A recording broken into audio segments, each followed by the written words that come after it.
What up, Earthlings? Glorfin here from the 3i Atlas crew. This is part 2 of what really happened on the moon, and to do a little recap. There's cities on the backside of the moon. The astronauts were followed by a Draco ship, then surrounded by 6, and then skedaddled to make sure they didn't piss them off further. Now, before I continue, we are already getting so many wonderful comments about this topic, and some that are saying we didn't have the technology. How were they able to talk on a landline with President Nixon? Or launch off the moon without a launch pad? And my favorite question of all, that comes from Falstad. What up, Falstad? He asks, is the Earth round? Is it flat with a dome? Is the Earth shaped like a watermelon? Or is the Earth shaped like a donut? And for now, I'll just say this. Don't forget that Wernher von Braun was a German scientist during World War II, and along with 1,600 other German scientists, were immigrated into America's space programs. This is known as Operation Paperclip. And before they were stolen from the Germans, they were already reverse engineering ancient alien Vimana that they stole from all over the world. But that's a story for a different video, so although NASA's technology was nothing compared to ours, it still was very advanced for the time. Okay, now you're all caught up.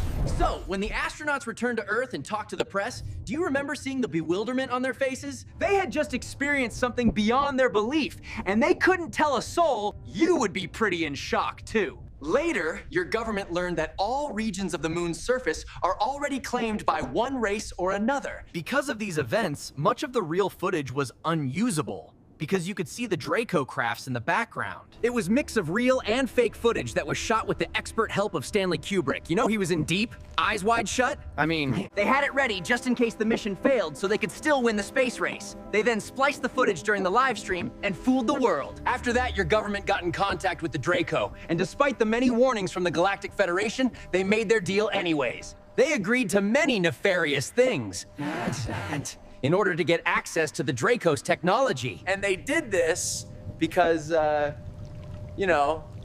because of money once again. They started reverse engineering the Draco's anti-gravity technology, and the rockets became obsolete overnight. But they had to keep up the illusion that the rocket technology was the best they had, so they completed 6 successful moon landings.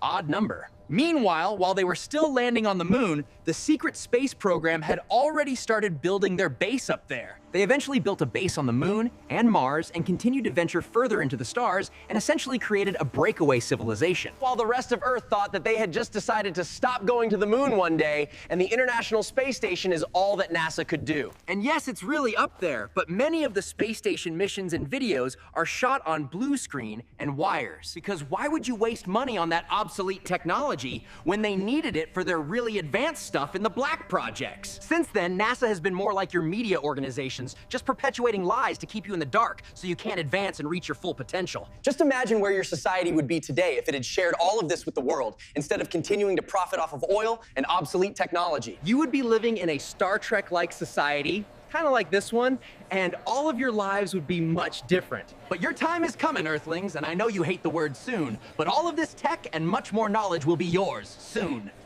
And to answer Lisa's question about Old Buzz saying they never went, he's also a Freemason, so that's expected. A better question would be, what did he see when he went into the ice cave of Antarctica that made him collapse? Alrighty, Earthlings, thanks for joining this expansion of consciousness. I love you all. We are all one. And until next time, peace and love. Oh! And the Earth is round.